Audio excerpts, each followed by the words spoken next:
அடுத்தது ஐந்தாவது ஈமானுடைய தூண் மறுமை நாள் மீதான நம்முடைய நம்பிக்கை. அல் ஈமானு பியௌமில் கியாமா, மறுமை நாள், கியாமத்து நாளின் மீதான நம்பிக்கை.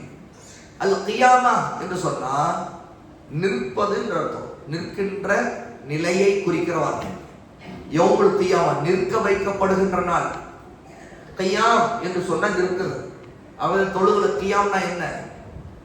கியாம்னா என்ன? நிற்கிறோமா இல்லையா? அதான் கியாம். காம யகூ, காமன ஒருவன், ஒரு காமன நின்றான் அப்படின்னு அதுல இருந்து வரக்கூடியதான் கியாமா. ஏன் அப்படின்னு கேட்டா, மறுமை நாள்ல அல்லாஹ் தஆலா உயிர் கொடுத்து எல்லாரையும் எழுப்பி எல்லாரையும் மஹ்ஷர் மைதானத்துல, அதாவது ஒரே சமதளமான பூமியில எல்லாரையும் அல்லாஹ் நிற்க வைப்பான். எதுக்காக? ஏன் நிற்க வேண்டும்? விசாரணைக்காக. அல்லாஹ்வுடைய சன்னிதானத்தில் அவனுக்கு முன்னாடி தீர்ப்பு நாள், அந்த நாளில் நிற்க வேண்டும். அவன்தான் மாலிகி யௌமித்தீன், தீர்ப்பு நாளின் அதிபதி, மாலிக், ராஜா அவன்தான். அவ கேள்வி கணக்கு கேட்கப்பட்டு தீர்ப்பு அளிக்கப்படுகிற, கூலி கொடுக்கப்படுகிற நாள், அந்த நாள் தான் யௌமுத்தீன்கிற நாள். அந்த யௌமுத்தீன்கிற நாள், கேள்வி கணக்கு கேட்கப்பட்டு கூலி கொடுக்கப்படுகிற அந்த நாள், அதைத்தான் யௌமுல் கியாமா என்று சொல்ல முடியும். கேட்டா, தீர்ப்பு அளிக்கிறதுக்கு முன்னாடி விசாரணை நடத்துவோம். அந்த விசாரணைக்காக நம்ம காத்து கொண்டு நிற்போம். அந்த விசாரணை உடனே ஆரம்பிக்கப்படாது. அல்லாஹ்வுடைய நபி ஸல்லல்லாஹு அலைஹி வஸல்லம் அல்லாஹ்வுடைய அர்ஷுக்கு கீழே போய் சஜிதாவில் இருந்து அல்லாஹ்வை அவன் நாடும் வரைக்கும் புகழ்ந்து தஸ்பீஹ் செய்து, அப்புறம் அல்லாஹ் தஆலா அவங்கள யா முஹம்மத் குல் எழுவீராக என்று சொல்லி இஷ்ஃபாஅ் சொல்ற வரைக்கும், அதாவது ஷஃபாத் செய்யுங்கன்னு சொல்ற வரைக்கும், பிறகுதான் விசாரணை. ஏன்னா ரசூல் ஸல்லல்லாஹு அலைஹி வஸல்லம் முதல்ல செய்கிற ஷஃபாத் எதுக்கு தெரியுமா? விசாரணை ஆரம்பிக்க சொல்லி மனிதர்கள் அத்தனை பேருக்காகவும் ஷஃபாத் செய்வாங்க. விசாரணை ஆரம்பிக்க சொல்லி, அதான் மகத்தான ஷஃபாத். இந்த அந்தஸ்து எந்த நபிக்கு அல்லாஹ் தரல. நபி முஹம்மது ஸல்லல்லாஹு அலைஹி வஸல்லம் அவர்களுக்கு மட்டும்தான் இந்த அந்தஸ்தை அல்லாஹ் கொடுத்திருக்கான். அதான் அல்லாஹ்வுடைய நபி ஸல்லல்லாஹு அலைஹி வஸல்லம் எழுதுற அந்த இடம் இருக்குல்ல, அவங்களுடைய உயர்ந்த தரஜா, அதுதான் மஹ்மூத் அப்படிங்கிற தரஜா. அவங்க புகழப்படுகிற அந்தஸ்து உள்ள இடத்துல இருந்து எழுவாங்க.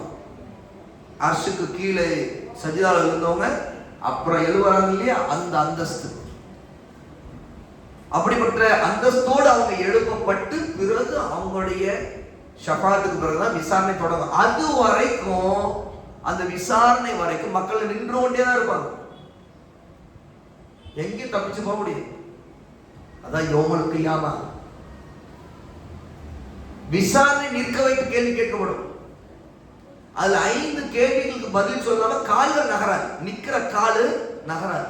எடுத்து வச்சு ஸ்டெப் வச்சு போக முடியாது. விசாரணை நேரம் துவங்குறதுக்கு முன்னாடி நிற்கிறாங்க, அதற்கு முன்னாடி திரள்வாங்க. அதான் ஹஷர். அதனாலதான் திரள்கிற அந்த பூமி, அந்த பூமிக்கு மஹ்ஷர் அப்படின்னு பேரு. குர்ஆன் அல்லாஹ் தஆலா சூரத்துல் ஹஷர் இறக்கியிருக்காங்க. ஹஷர் என்ற திரள்வதுன்னு அர்த்தம். திரள்கின்ற இடத்துக்கு தான் மஹ்ஷர். ஆகவே இறந்தவர்கள் எல்லாரையும் அல்லாஹ் உயிர் கொடுத்து எழுப்பிய பிறகு அவங்க அவங்களுடைய கபறுகள்ல இருந்து, அவங்க எந்த இடத்துல இறந்தாங்களோ அந்த இடத்துல இருந்து, எப்படி இறந்திருந்தாலும் சரி, எரிக்கப்பட்டு சாம்பலா இருந்தாலும் சரி, அந்த பூமியை அந்த சாம்பல்ல இருந்து அல்லாஹ் தஆலா அவங்களோட உடம்பை வெளியே கொண்டு வந்துடும். முழு உடம்பு வந்துடும். வானத்துல பறக்கும் போது விமானம் வெடிச்சு எரிஞ்சு உடம்பே கிடைக்கல, அப்படியா? அப்போ அவங்களுடைய உடம்பை எல்லாம் கொண்டு வந்துருவாங்க. கடல்ல நீந்தும் போது கப்பல் கவிழ்ந்து நீந்த முடியாம, தப்பிக்க முடியாம மீன்கள் விழுங்கி ஒருத்தருடைய மரணமே மீனுடைய வயிற்றுல ஆகியிருக்கலாம். அந்த மீன் செரிச்சு சாப்பிட்டு எல்லாம் முடிஞ்சிருச்சு, அது ரத்தமா மாறிடுச்சு. ஆனா அல்லாஹ் தஆலா அந்த மனிதனை வெளியே கொண்டு வந்துருவான். இப்படி வெளியே கொண்டு வரப்பட்டு மனிதர்கள் நடக்க வைக்கப்பட்டு திரட்டப்படுகிற நாள் தான் யௌமுல் ஹஷர். இந்த நாள் யௌமுல் ஹஷர் திரட்டப்பட்டு நிறுத்த வைக்கப்படுகிற இடம்தான் மஹ்ஷர். பிறகு நிறுத்த வைக்கப்படுகிற அந்த யுகம் காலம் அதுதான் கியாமா, யௌமுல் கியாமா. பிறகு விசாரணை ஆரம்பிக்கப்பட்டு கேள்வி கணக்கு நடக்கிறது இல்லையா, அதுதான் யௌமுல் ஹிசாப். கேள்வி கணக்கு கேட்கப்படும் நாள். அப்ப அந்த காலம் அல்லாஹ் தான் மிக அறிந்தவன். ஏனென்றால் நம்முடைய கணக்குப்படி அது ஒரு நாளுங்கிறது 50 வருஷத்தையும் தாண்டிதான் சமமானதான். அல்லாஹ் தஆலா இந்த நாளின் மீது நமக்கு நம்பிக்கை வைக்கும்படி கட்டளையிட்டு இருக்கிறான். இது மறைவான விஷயத்தின் மீதான நம்பிக்கையில் நம்முடைய அக்கீதாவில் உள்ளது. ஆகவேதான் அல்லதீன யுமினூன பில் கைப், முத்தகீன்கள் எப்படிப்பட்டவர்கள் என்றால் அவர்கள் மறைவான விஷயங்களின் மீது நம்பிக்கை கொள்வார்கள். அவை நம்முடைய ஈமான்ல அல் ஆஹிரா, கடைசி நாளை பற்றி நம்பிக்கை முக்கியமானது. அதான் யௌமுல் ஆஹிர். யௌமுல் ஆஹிர் என்ன தெரியுமா? யௌமுல் ஜும்ஆ. யௌமுல் ஆஹிர் அப்படின்னா கடைசி நாள். அது என்னன்னா யௌமுல் ஜும்ஆ, அதான் ஜும்ஆவுடைய நாள். ஏன்னா அல்லாஹ் தஆலா உலக அழிவை ஏற்படுத்த போற தினம், அந்த கிழமை ஜும்ஆவுடைய தினம். அதுதான் சிறந்த தினம். அல்லாஹ் ஆதம் அலைஹிஸ்ஸலாத்து வஸலாம் படைத்த நாள், அவர்களை சொர்க்கத்தில் தங்க வைக்கப்பட்ட நாள், சொர்க்கத்தில் அவர்களை வெளியேற்றிய நாள். இதே யௌமுல் ஜும்ஆ நாளில் தான் அல்லாஹ் தஆலா யௌமுல் ஆஹிர்ங்கிற கடைசி நாளையும் அதாக்குவான். அதாவது அழிவு நாள், உலகம் அழியக்கூடிய நாள், முதல் சூர் ஊதப்படுகிற நாள். அல்லாஹ்வுடைய நபி ஸல்லல்லாஹு அலைஹி வஸல்லம் அவர்களுக்கு எல்லா கிழமைகளும் காட்டப்பட்டுச்சு, நாள்கள் எல்லாம் காட்டப்பட்டுச்சு. ரசூலுல்லாஹ் பார்த்தாங்க. அப்போ ஒரு வெள்ளிக்கிழமைக்கு மட்டும் கருப்பு புள்ளி இருந்துச்சு. அப்போ ரசூலுல்லாஹ் கேட்டாங்க, யா அல்லாஹ் இது என்ன அப்படின்ட்டு. அப்போ அல்லாஹ்விடமிருந்து ரசூலுல்லாஹ்வுக்கு சொல்லப்பட்டிருந்தான், அதுதான் அல் ஆஹிரா, அதான் கடைசி நாள். அஸ்ஸாஆ, அஸ்ஸாஆ என்றால் கடைசி நேரம். அது ஜும்ஆவுடைய நாளில் தான் ஏற்படும். அதுதான் உலக அழிவு, சூர் ஊதப்பட்டு அழிக்கப்படுகிற நாள். இது எல்லாம் நம்முடைய நம்பிக்கையாக இருக்கும். ஆனால் இதிலிருந்து தான் நம்புவோம் என்பதில்லை. எது? மறுமையின் நம்பிக்கை. மறுமையின் நம்பிக்கை நமக்கு தொடங்குறது எங்க இருந்து தெரியுமா? யார் சொல்றீங்க? மறுமை மீதான நம்பிக்கை இப்ப நான் சொன்னதில் மட்டும் இல்ல, இதற்கு முன்பே நமக்கு மறுமை மீதான நம்பிக்கை இருக்கு. அந்த நம்பிக்கையை எங்கிருந்து நாம் ஆரம்பிக்க வேண்டும் மார்க்கத்தில் சொல்லப்பட்டது. மறுமை நமக்கு எப்போது தொடங்குகிறது? யார் சொல்றீங்க? கைத்துக்கு. மறுமை தொடங்குவது எப்போது? நான் இப்ப சொன்னேன், கடைசி நாள் யௌமுல் கியாமா, ஜும்ஆவுடைய நாள், உலகம் அழியும், அப்போதுதான் தொடங்குதா இல்ல அதுக்கு முன்னாடி தொடங்குமா? யார் சொல்றீங்க? கை தூக்குங்க, அப்பதான் கேட்பேன். ஜும்ஆவுடைய, அதான் நான் சொல்லிட்டு இருக்கேன், நான் சொன்னதே சொல்றீங்க. மண்ணறையிலிருந்து மறுமை தொடங்குகிறது அப்படின்னு ஒருத்தவங்க சொல்றாங்க. வேற வேற யார் சொல்றீங்க? சப்தமா சொல்லுங்க. மறுமை தொடங்குவது எப்போது? நம்முடைய அக்கீதா என்ன தெரியுமா? மறுமை எப்போது தொடங்குகிறது? எப்போது நமக்கு மலக்குல் மௌத் நம்மிட உயிர் எடுக்க வந்து விட அப்போ தொடங்கும். இதுதான் நம்முடைய அக்கீதா. மறுமை மீதான நம்பிக்கையுடைய அக்கீதா மலக்குல் மௌத்தினுடைய ரூஹை எடுப்பதற்கு வந்த நொடியிலிருந்து தொடங்கி மறுமை ஆரம்பித்தது. ரசூலுல்லாஹி ஸல்லல்லாஹு அலைஹி வஸல்லம் ஒரு மனிதர் கேட்டார், அல்லாஹ்வின் தூதரே எப்போது மறுமை வரும் கேட்டார். அப்ப ரசூலுல்லாஹ் சொன்னாங்க, ரசூலுல்லாஹ்வுக்கு முன்னாடி இருந்த சஹாபாக்கள்ல ஒரு சிறிய பையன் இருந்தார், ஒரு சிறுவர். அப்போது ரசூலுல்லாஹ் சொன்னாங்க, இவர் இருக்கிறாரே, இவர் மரணிப்பதற்கு முன்னாடி கூட மறுமை வந்துவிடும், இவருக்கு நரைப்பதற்கு முன்பு கூட மறுமை வந்துவிடும் சொன்னார். அது கருத்து என்ன கேட்டா, அதாவது மலக்குல் மௌத் வந்துட்டா மறுமை வந்துடும். யாருக்கு? அவருக்கு. அவர் நரைக்கிறது எத்தனை வருஷத்துக்கு பிறகு. ஆனா சின்ன பையன், ஆனா அவருக்கும் மறுமை வந்துடலாம். எப்ப? மலக்குல் மௌத்தோடைய ரூஹை உயிரை கைப்பற்ற வந்து விட்டால் மறுமை வந்துவிடும். ஆகதான் மறுமை மீதான நம்முடைய நம்பிக்கையில நாம 2 விஷயத்தை நம்பிக்கை கொள்ளணும்.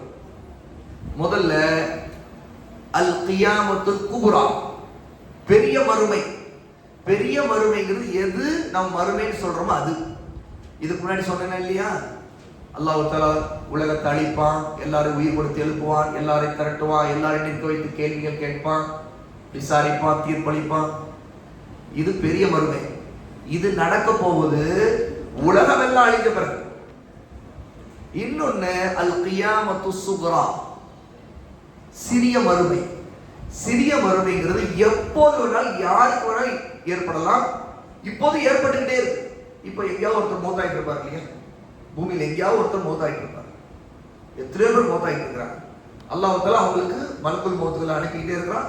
அந்த மலக் போய் அந்த மனிதனுடைய உயிரை கைப்பற்றி கொண்டிருக்கிறார். அப்ப அவங்களுக்கெல்லாம் மறுமை ஏற்பட்டு, அப்ப மரணம் வந்த உடனே மறுமை ஆரம்பிச்சு நமக்கு. அந்த மறுமை வாழ்க்கையின் தொடக்கம் மரணம். மரணத்துக்கு பிறகு கபருடைய வாழ்க்கை. ஆகவேதான் மறுமையின் மீதான நம்பிக்கையில நமக்கு கபரின் மீதான நம்பிக்கை, கபரில் உள்ள அதாபுகள், நியமத்துகள், இதன் மீதான நம்பிக்கை முக்கியம். நாம் நம்பிக்கை கொள்ளணும். அதிலும் அதாபு நியமா, இந்த 2த்துக்கு முன்னாடி இன்னொரு நம்பிக்கை இருக்குது, சோதனை. மரணத்தின் நேரத்தில் உள்ள சோதனையை நம்பிக்கை கொள்ளணும். புரியுதா? அதோடு கபரில் இருக்கிற சோதனை நம்பிக்கை கொள்ளணும். நம்ம பாதுகாப்பும் கேட்கணும். இது மறுமையின் நம்பிக்கையில் உள்ளது. ஆகவேதான் ரசூல் ஸல்லல்லாஹு அலைஹி வஸல்லம் தொழுகையின் இறுதியில கற்றுக் கொடுத்த துஆவிலையும் அந்த சோதனையை விட்டு பாதுகாப்பு கேட்க சொன்னாங்க. அந்த துஆ யாருக்கு தெரியும்? யார் சொல்றீங்க? சொல்றேன்னு சொல்லுங்க. தொழுகையின் இறுதியில சலாமுக்கு முன்னாடி ஓதுற ஒரு துஆ, பாதுகாப்பு கேட்கிற ஒரு துஆ. அல்லாஹும்ம இன்னி அஊது பிக மின் அஸாபில் கப்ரி வ அஊது பிக மின் ஃபித்னத்தில் மஸீஹித் தஜ்ஜால் வ அஊது பிக ஃபித்னத்தில் மஹ்யா வல் மமாத். ஃபித்னாவுல, சோதனையில, இந்த துஆவுல நம்ம பாதுகாப்பு கேட்கும்போது கபருடைய அதாவை விட்டு மட்டும் பாதுகாப்பு கேட்கல, ஜஹன்னமை விட்டு பாதுகாப்பு கேட்கிறோம். முக்கியமா உயிர் வாழ்க்கையின் சோதனையிலும் மரணத்தின் சோதனையிலும் பாதுகாப்பு. மரணத்தின் சோதனையில பாதுகாப்பு கேட்கறது என்னன்னா, ஒருவர் மரணிக்கும் போது ஒரு ஈமானை தடுமாறும். அதனாலதான் ரசூல் ஸல்லல்லாஹு அலைஹி வஸல்லம் மரணிக்கின்ற நிலையில் இருக்கிறவருக்கு கலிமாவை சொல்லி கொடுத்து சொன்னாங்க. லா இலாஹா இல்லல்லாஹ் நினைவூட்ட சொன்னாங்க. அவர் வற்புறுத்தக்கூடாது, ஆனால் ஞாபகப்படுத்தணும். அவருக்கு முன்னாடி லா இலாஹா இல்லல்லாஹ் சொல்றோம், சொல்லி அவருக்கு ஞாபகப்படுத்தணும். ஏன்னா மரணத்தின் நேரத்தில் ஷைத்தான் போடக்கூடிய ஃபித்னாவின் காரணமாக ஒரு ஈமான் தடுமாறும். அதுவும் இல்லாமல் சக்கராத்துடைய வேதனை காரணமா அவர் பல குழப்பங்களுக்கு ஆளாகுவார். அதனாலதான் அந்த நேரத்தில் நமக்கு மரணத்தின் நேரத்தில் ஒரு சோதனை விட்டு பாதுகாப்பு சொல்லி ரசூல் ஸல்லல்லாஹு அலைஹி வஸல்லம் தொழுகையில ஒவ்வொரு தொழுகையிலும் துஆ கேட்டு பாதுகாப்பு கேட்க சொல்றாங்க. அதே மாதிரி அதற்கு பிறகு இருக்கிற சோதனை, அடக்கம் செய்ய பிறகு முதல் சோதனை கேள்வி கணக்கு. 3 கேள்விகள். மன் ரப்புக, மா தீனுக, மன் நபியுக. இந்த 3 கேள்விகள். இதுக்கு பதில் அளிக்கிற சாதாரண விஷயம் இல்லை. அதுல ஒரு மனிதர் சோதிக்கப்படுவார். ரசூலுல்லாஹி ஸல்லல்லாஹு அலைஹி வஸல்லம் ஒரு சாலிகான மனிதர், ஈமான் கொண்டவர், அதற்கு சரியான பதில் சொல்லிடுவார். அல்லாஹ் தான் என்னுடைய ரப்பு, இஸ்லாம் தான் என்னுடைய மார்க்கம், தீன், முஹம்மது ஸல்லல்லாஹு அலைஹி வஸல்லம் என்னுடைய ரசூல் சொல்லிடுவார். ஆனா ஒரு முனாஃபிக் என்ன சொல்வாரா? ஆஹா, நான் ஏதோ கேள்விப்பட்டிருக்கேன், இப்படி நான் மக்கள் சொல்ல கேட்டிருக்கேன், அப்படிதான் சொல்லுவார். அவ்வளவுதான். முனாஃபிக் யார் தெரியுமா? முஸ்லிமா இந்த உலகத்தில் வாழ்ந்தவர் தான், ஆனா பதில் சொல்ல முடியாதவரால். அவரை தான் முனாஃபிக்னு சொல்லப்படும். மக்கள்லாம் அவர் முஸ்லீம் நினைச்சிருப்பாங்க, முஸ்லீம் நினைச்சுதான் அடக்கம் பண்ணியிருப்பாங்க. ஆனா அவருடைய உள்ளத்துல நிஃபாக்கும் குஃப்ரும் இருந்ததுனால, அவர் உண்மையான ஈமானோடு சரியான ஈமானோடு இல்லாதனால அவருடைய நாவில் இருந்து பதில் வராதாம். ரசூலுல்லாஹி ஸல்லல்லாஹு அலைஹி வஸல்லம் சொல்றாங்க, சஹீஹான ஹதீஸ் இதற்கு வந்திருக்கு. புகாரில் 1369வது ஹதீஸ். அப்போ ஒரு முனாஃபிக்காக இருக்கிறவன் என்ன சொல்லுவான்? சந்தேகத்துல, தீனுடைய விஷயத்துல சந்தேகத்தில் இருந்தவன் என்ன சொல்லுவான்? எனக்கு தெரியாது, மக்கள் ஏதோ சொல்ல கேட்டிருக்கான், அதைத்தான் நானும் சொன்னேன்னு சொல்லுவான். அப்ப நானும் சொன்னேன்னு சொல்றதுல என்ன தெரியுது? அவன் ஷஹாதா லா இலாஹா இல்லல்லாஹ் முஹம்மது ரசூலுல்லாஹ் சொன்னவன் தான். நானும் சொன்னேன்னு தான் சொல்லுவான். ஆனா அவனுக்கு வாயில வராது, அவன் வாயில வராது, ரப்பி அல்லாஹ் வராது. யோசிச்சு பாருங்க. ஆனா காபிரா இருக்கவன் எனக்கு தெரியாதுன்னு சொல்லிடுவான். ஏன்னா தான் காபிரா இருந்தவன் தானே அவன் என்ன சொல்லுவான், காபிரா அநியாயக்காரன் எனக்கு தெரியாது, மண் ரப்புக்குன்னு எனக்கு தெரியாது அப்படின்னு. உன் இறைவன் யாருன்னா எனக்கு தெரியாதுன்னு அவனுக்கு வராது. ஆனா முனாஃபிக்கா இருக்கிறவன் என்ன பதில் சொல்லுவானா, மக்கள் ஏதோ சொன்னாங்க அதை நானும் சொன்னேன் அவ்வளவுதான் அப்படிப்பான். அவன் முனாஃபிக்குங்கிறாங்க ரசூல் ஸல்லல்லாஹு அலைஹி வஸல்லம் இந்த ஹதீஸ்ல. அப்ப இந்த சோதனை, அதற்கு பிறகு துன்பங்கள், இதுல யார் தோல்வியடைஞ்சாங்களோ அவங்களுக்கு துன்பங்கள். நயவஞ்சகர்கள், காபிர்கள், பாவிகள், அல்லாஹ்வுக்கு மாறு செய்தவர்கள், அல்லாஹ்வுக்கு அஞ்சாதவர்கள், அவர்களுக்கு துன்பங்கள் கபரிலே உண்டு, அநியாயக்காரர்களுக்கு உண்டு. அல்லாஹ் தஆலா குர்ஆனிலே சொல்லுகிறான் பாருங்க, 6வது சூரா 93வது ஆயா, சூரா அல்-அன்ஆம்.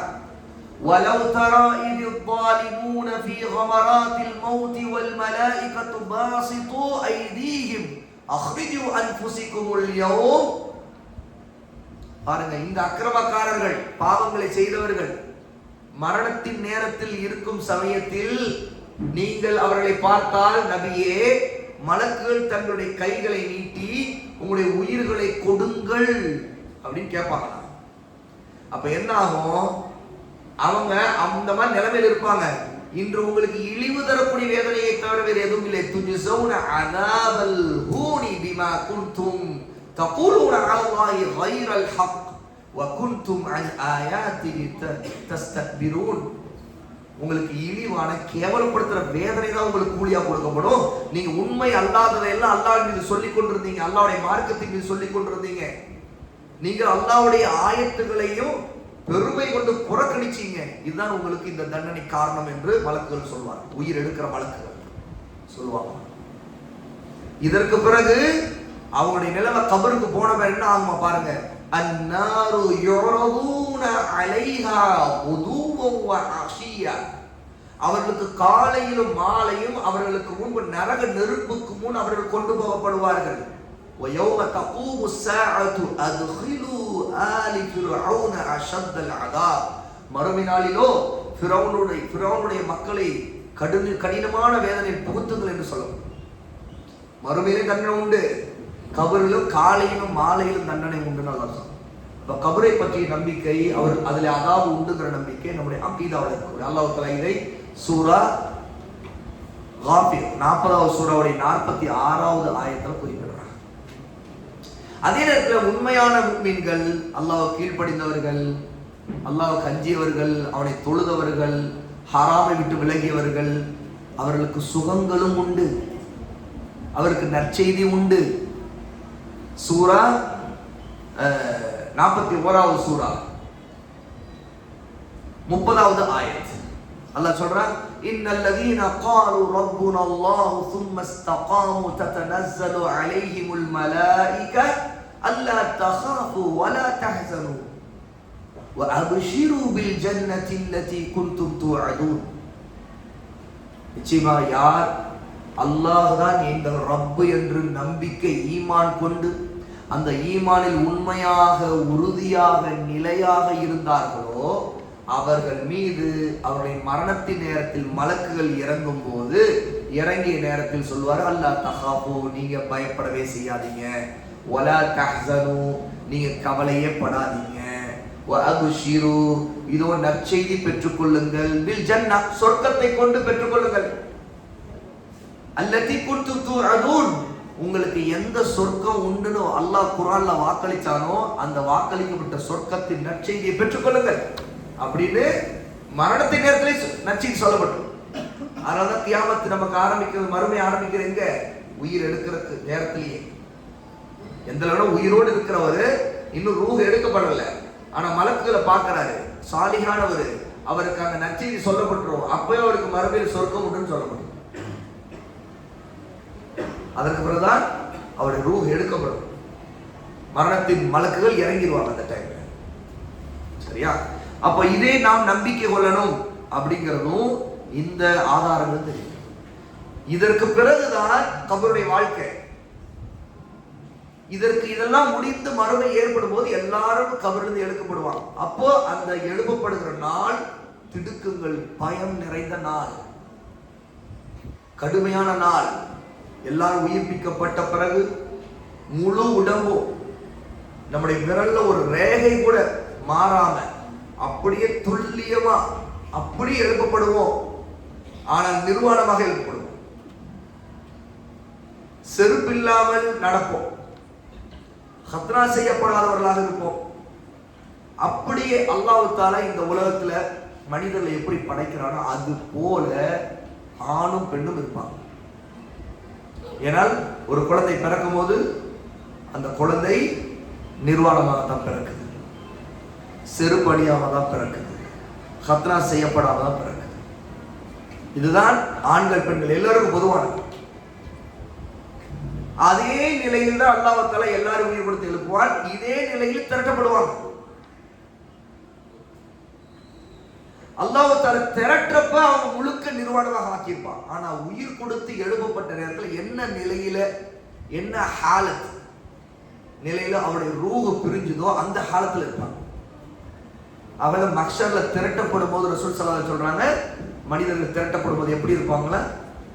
நிர்வாணமாக, காலடி செருப்பு இல்லாமல், ஹத்னா செய்யப்படாதவர்களாக இருப்பாங்க. ஆனால் உயிர் கொடுத்து கபரில் இருந்து வெளியே வரும்போது அவர்கள் வளர்ந்து வெளியே வருவார்கள். ஒரு விதையிலிருந்து செடி முளைத்து வளர்ந்து முழு மரமாகுவது போல ஒரு விதையிலிருந்து தான் மனிதர்கள் பூமிக்கு அடியிருந்து வெளியே வருவாங்க. அப்போ அல்லாஹ் தஆலா இரண்டாவது சூர் ஊதுவதற்கு முன்பு அப்போது ஒரு மழையை இறக்குவான். அந்த மழை மஹ்ஷருக்குரிய மைதானத்தின் மீது பொழிந்து கொண்டிருக்கும். மனிதர்கள் அப்படியே முளைத்து வெளியே வருவார்கள். வெளியே வருகின்ற நேரமாக இருக்கும். அப்பொழுது சூர் ஊதப்பட்ட பிறகு எல்லோரும் திறந்த நிலையில் வெளியே வருவாங்க. அவர்கள் வெளியே வரும்போது இந்த உலகத்தில் அவருடைய ஹாலத் என்றால் நிலைமை, ரூஹ் பிரிய போது என்ன நிலைமையில் இருந்தார்களோ அதே நிலையில் தான் அவர்களுடைய உடம்பு இருக்கும். அந்த உடம்பு அதே நிலையில் இருக்கும். அவர்கள் ஆடை முதற்கொண்டு அதே நிலையில் தான் இருக்கும். ரூஹ் பிரியும் போது என்ன ஆடையோடு இருக்கணும் அதே ஆடையோடு இருப்பார். அவதான் அபு சயீத் அல் குத்ரி ரலியல்லாஹு அன்ஹு அவங்க எப்பவுமே தன்னுடைய ஆடையை ரொம்ப தூய்மையா வச்சுக்குவாங்க, ரொம்ப சுத்தமா வச்சுக்கணும்னு நினைக்கிறாங்க. ஏன் அப்படின்னு கேட்கப்பட்டதுக்கு அவங்க பதில் சொன்னாங்க, ரசூல் ஸல்லல்லாஹு அலைஹி வஸல்லம் ஹதீஸ் நான் கேட்டிருக்கேன். இந்த ஹதீஸ் அவங்க தான் அறிவிக்கிறாங்க. நீங்கள் எந்த நிலையில் இறக்கிறீர்களோ அதே நிலையில் எழுப்பப்படுவீர்கள் அப்படிங்கிற இந்த ஹதீஸ் முஸ்னத் அஹ்மதுல பதிவு செய்யும். இந்த ஹதீஸை சொல்லிட்டு அவங்க சொல்லுவாங்க, நான் சுத்தமான ஆடையில் இருந்தால் என்னுடைய உயிர் எப்போது வேணால் பிரியலாம், அப்போது இந்த சுத்தமான ஆடையோடு என் ரப்புக்கு முன்னாடி நான் எழுப்பப்படும் போது இருப்பேன்.